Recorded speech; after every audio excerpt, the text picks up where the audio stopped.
And as you started your journey, because for the listeners, if you're not familiar, there's a multitude of jobs, if you will, or roles that you can do in a syndication, right? You can Yeah. either raise money, you can find the deal, you can do all of that, you can bring earnest money, and also this also depends on the size of the deal and everything, depending on how many partners you're going to need. But what role were you interested in doing initially, and has that changed, or is it an and not an or? Yeah.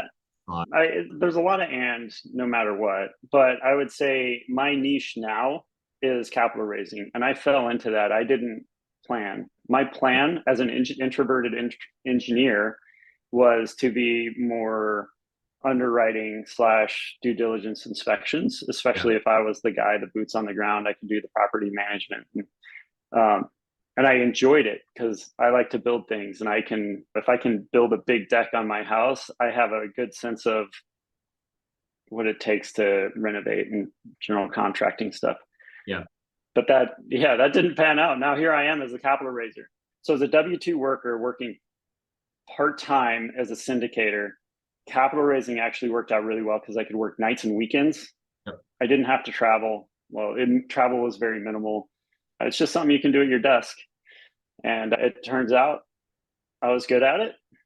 And it turns out I quite like it, even as an introvert. I'm an extroverted introvert, so I love speaking with investors.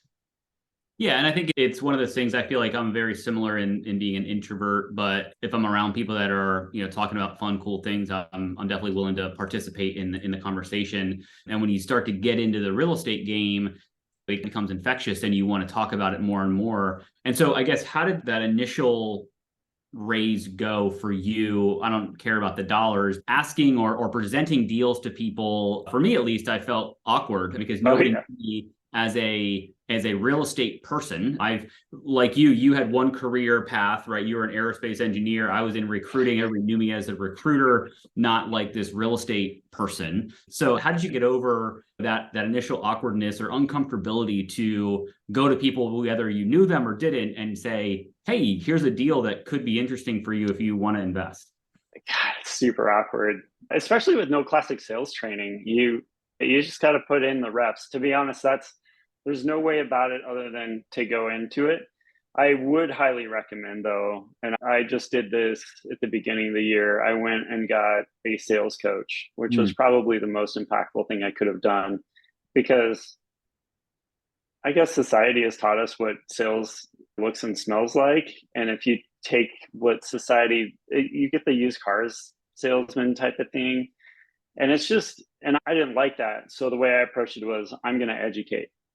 And that seemed to work, Mm. especially with engineers. Engineers really want to know the details and the numbers.